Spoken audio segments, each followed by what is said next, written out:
হয়েছে। এই দেখুন বন্ধুরা, কত সুন্দরভাবে রেডি হয়েছে। একদম দু ফোল হয়ে গেছে, ভেতরটা নরম তুলতুলে, বাইরেটা কিন্তু খুবই মুচমুচে। আপনারা না হাতে নিয়ে দেখলেন বুঝতেই পারবেন না। এই যে কত সুন্দরভাবে রেডি হয়েছে। তো আমার ভালো করে ভাজা হয়ে গেছে, তুলে নেব।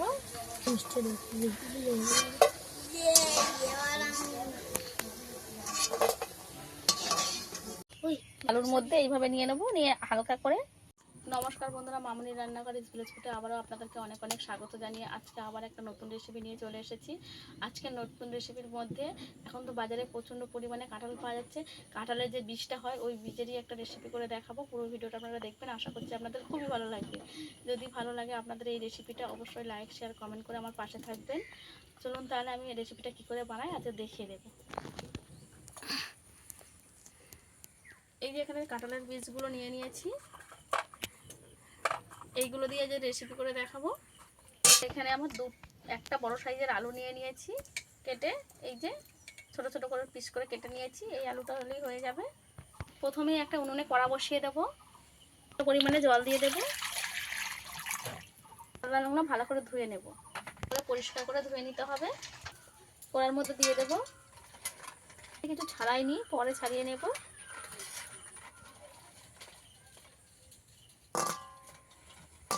এই রেসিপিটা কিন্তু দুর্দান্ত স্বাদের হয়। সব কাঁঠাল দানাগুলো আমি দিয়ে দিয়েছি যে সেদ্ধ করতে। যেহেতু আমি কাঁঠাল দানার বল বানাবো তাই প্রথমেই সেদ্ধ করে নেব। উনুনটাকে ভালো করে ধরিয়ে দেব। কেটে রাখা আলুগুলো দিয়ে দেব। কাঁঠালের বীজ আর আলু একসঙ্গে ভালো করে সিদ্ধ করে নেব। লবণ একটু দিয়ে দেবো।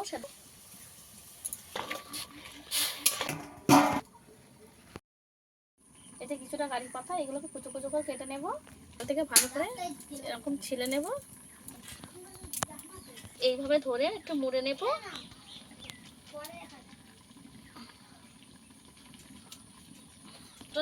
পারবেন না, সরু করে কাটতে হবে, যতটা সরু করে কাটা যায় আর কি।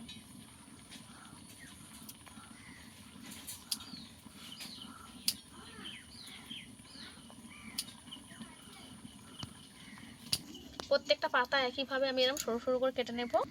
যতটা সরু করে কাটতে পারবেন আপনারা সেইভাবে সরু করে কেটে নেবেন। আপনাদের কাছে কারি পাতা না থাকলে ধনে পাতাও দিতে পারেন,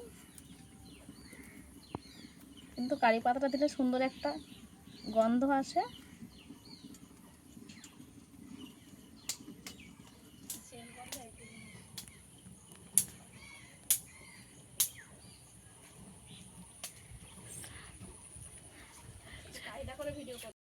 চাপা খুলে দেখে নিয়েছি, আলুগুলো ভালোভাবে সেদ্ধ হয়ে গেছে। আলুগুলো প্রথমে তুলে নেব। প্রথমে আমি আলুগুলো তুলে নেব। কাঁঠাল দানাটা একটু সেদ্ধ হতে দেরি হবে, তাই কাঁঠাল দানাটা এখন তুলবো না, ভালো করে সেদ্ধ করে নেব।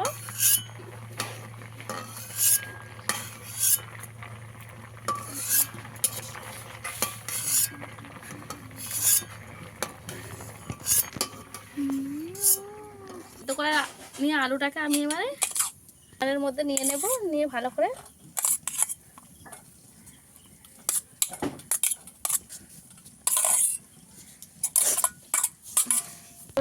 ছেঁকে নেব এইভাবে আলুগুলোকে।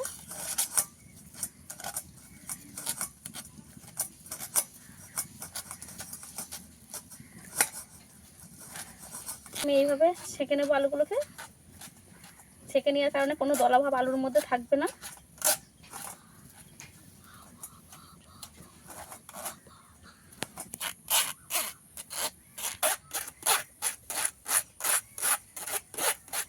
সুন্দরভাবে ভালো করে আমি এটাকে ছেঁকে নিয়েছি যাতে কোনো দলা না থাকে। আপনারা চাইলে চুরুনিতে চুড়ে নিতে পারেন সেদ্ধ আলুটাকে, তাতে করে কী হবে, গোটা আলুটাকে সেদ্ধ করতে হবে। কাঁঠাল দানা ভালো মতো সেদ্ধ হয়ে গেছে। এই যে জলটাও শুকিয়ে গেছে, একটু জলটা ভালো করে কড়ার মধ্যে শুকিয়ে নেব, নিয়ে কাঁঠাল দানাটাকে নামিয়ে নেব। কাঁঠাল দানাটাকে আমি নামিয়ে নেব। কাঁঠাল দানার বীজগুলো ভালো মতো সেদ্ধ হয়ে গেছে, একটু জল দিয়ে ধুয়ে নেব, তাতে করে কাঁঠাল দানার যে কষটা বেরিয়ে যাবে।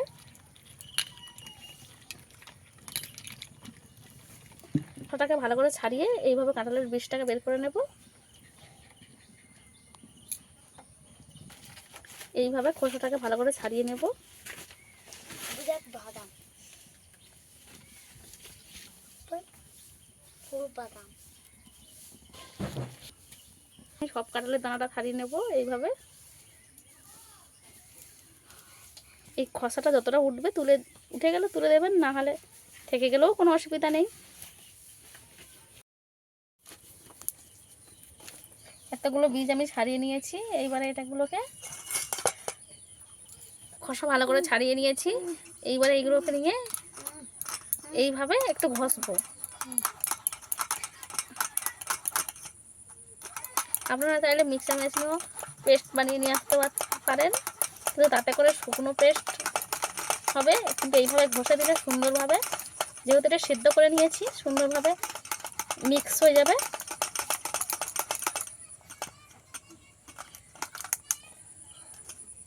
এই যে এইভাবে ঘষে দেব, একটু শুধু হাত দিয়ে চাপ দিলেই এ হয়ে যাবে, কিন্তু ভালো করে একটু সিদ্ধ করে নিতে হবে। এই যে এইভাবে পড়তেছে, পুরো নারকেল কুড়ার মতো পড়ছে।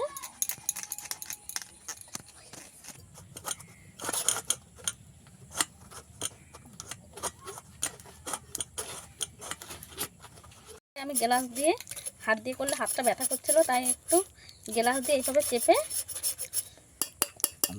সব বীজগুলোকে আমি ছেঁকে নিয়েছি। এদিকে যে এক্সট্রা যে গায়ের খোলাগুলো, সেগুলো নেব না, এই ফেলে দেব। এই যে কাঁঠালের বীজটা কত সুন্দরভাবে একদম মিহি হয়ে গেছে। এবার এর মধ্যে কিছু মশলা দিয়ে দেব, স্বাদ মতো লবণ দিয়ে দেব, মশলা দিয়ে দেব। এর মধ্যে জিরে, ধনে, গরম মশলা গুঁড়ো করা আছে, সেটা একটু দিয়ে দেব। এবার যে কারি পাতাটা কুচিয়ে রেখেছিলাম, এই কুচানো কারি পাতাটাকেও দিয়ে দেব। এবার 2-3 চামচ কর্নফ্লাওয়ার দিয়ে দেব, চামচ ভর্তি ভর্তি করে 3 চামচ দেব। ভালো করে মেখে নেব সব কিছু একসঙ্গে। সব কিছু উপকরণ একসঙ্গে ভালো করে হাত দিয়ে মেখে নেব।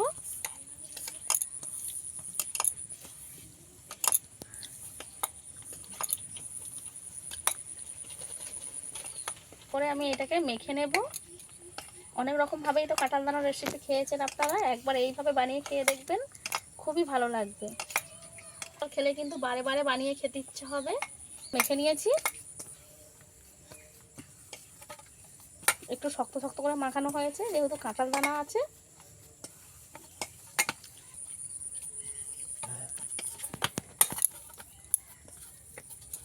করে মেখে নিয়েছি, এবার হাতটাকে পরিষ্কার করে নেব।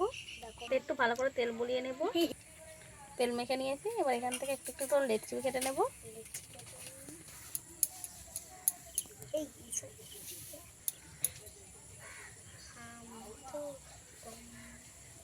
এই যে একটা বল আমার রেডি হয়ে গেছে,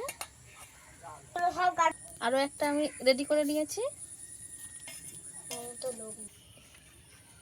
একইভাবে বলগুলো আমি সব বানিয়ে নেব। আলুর মধ্যে এইভাবে নিয়ে নেব, নিয়ে হালকা করে এইভাবে ঘোরালেই একটা সুন্দর বলের শেপ এসে যাবে। এই যে আরো একটা গোল করে নিয়েছি। চাইলে অন্যরকমও শেপ দিয়ে নিতে পারেন। এই যে এইভাবেও শেপ দেওয়া যেতে পারে। এইভাবে কয়েকটা আমি এইভাবে শেপ দেব।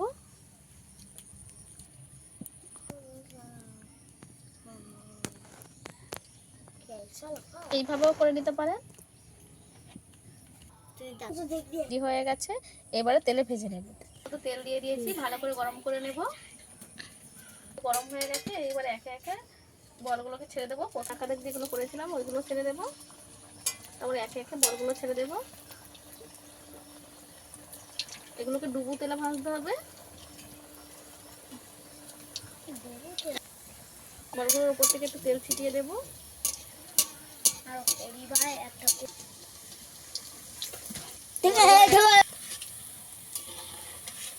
বলগুলো এইভাবে উল্টে পাল্টে দেবো।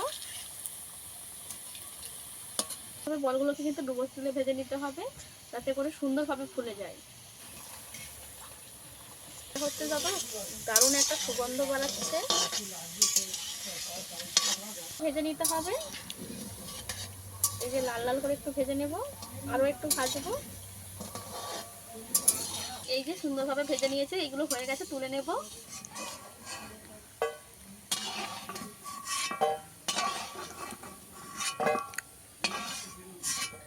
যা সুন্দর একটা গন্ধ বেরিয়ে গেছে, মানে এমনি দেখলেই খেতে ইচ্ছা হবে। তো আমি একইভাবে ভেজে নেব।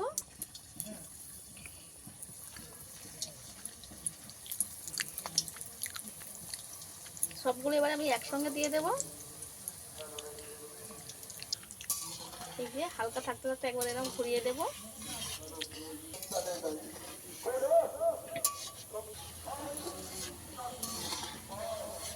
এইভাবে কাঁঠাল দানা রেসিপি না বানিয়ে খেলে আপনারা বুঝতেই পারবেন না যে এই রেসিপিটা কত মজার হয় খেতে। একবার হলেও এই রেসিপিটা আপনারা বানিয়ে খেয়ে দেখবেন। তো আমার ভালো করে ভাজা হয়ে গেছে, তুলে নেব।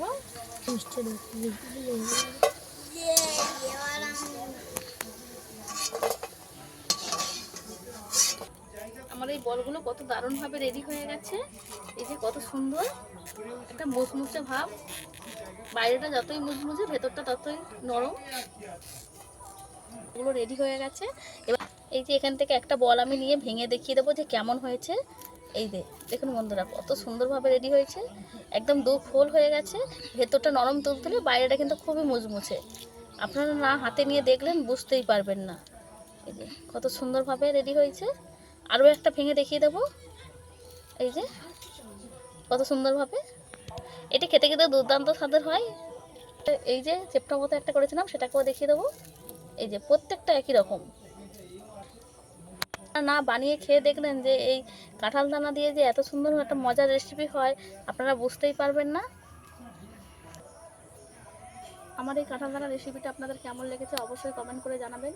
আর ভালো লেগে থাকলে অবশ্যই লাইক শেয়ার কমেন্ট করে আমার পাশে থাকবেন। আর এরকম নিত্য নতুন রেসিপি পাওয়ার জন্য আমার চ্যানেলটা সাবস্ক্রাইব করে দেবেন। আর যদি আপনাদের কোনো রকম রান্নার বোঝার কিংবা দেখার ইচ্ছা হয়, আমাকে কমেন্ট করে জানাতে পারেন, আমি রান্না করে দেখাবো। আজকে ভিডিও এই পর্যন্ত, দেখা হচ্ছে নতুন কোনো ভিডিও নিয়ে। ততক্ষণ ভালো থাকবেন, সুস্থ থাকবেন।